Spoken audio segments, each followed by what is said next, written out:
After I passed that same gas station again, I figured maybe I'd made a wrong turn somewhere. Happens sometimes, even to old dogs like me. But the highway signs didn't make no sense. They didn't point anywhere, just said things like, "Keep driving." "Almost there. Don't look back." I slowed down, just a little, not enough to stop. I remembered what Miss Dolly said about that. A few minutes later, I rolled into a town I didn't recognize. Now listen, I've been all over this country, north to south, east to west, big cities and little towns where the population sign's so faded you can barely read it. But I'd never seen this one. There were no cars, no people, just buildings all lit up like someone forgot to shut off the lights. The diner had a neon sign buzzing so loud I could hear it through the cab. The barber shop still had a little red and white pole spinning, even though the glass was cracked. And every single television set in every window, they were all stuck on static, white fuzz, no channels, no sound, just static. That buzzing filled my ears, even though my windows were rolled up. And then I saw something in the street, not a person, not exactly. It looked like a man, sure, but he was just flickering, like an old tape stuck on rewind. He kept walking forward a few feet, then blinking back to where he started, over and over and over. And then he turned to look at me. I didn't stop, not for a second. Hit the gas and got out of that town like it was on fire. But the weirdest part, the faster I drove, the quieter it got. Not outside, inside me, like all the little noises of being alive. Your heartbeat, your thoughts, your worries, they just started going still.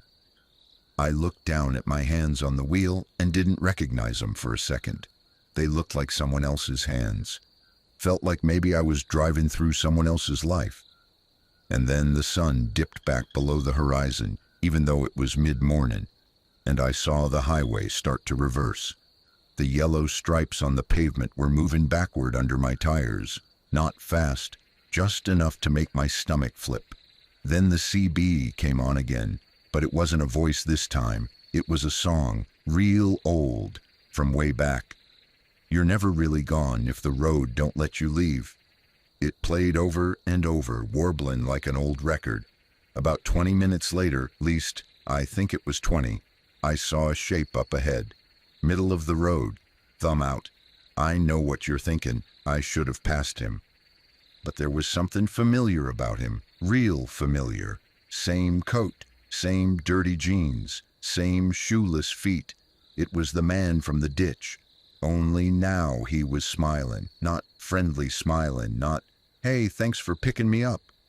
No, this was a knowing smile, a "you finally came back around" kind of smile.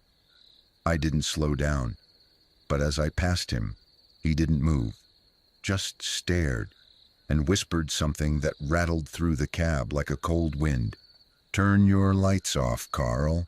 They can see you better that way." Now, I ain't ever been one to ignore my gut. You don't last on the road as long as I have without learning to trust that small voice that lives in your belly.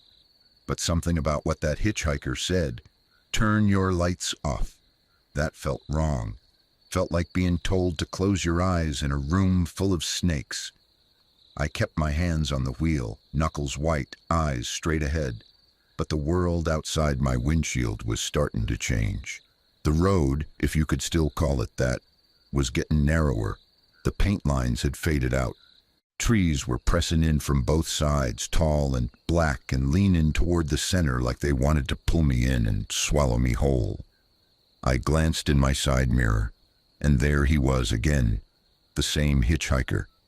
Only this time, he was closer, just walking behind me, step for step with the truck. No vehicle, no sound, just those shoeless feet slapping the asphalt.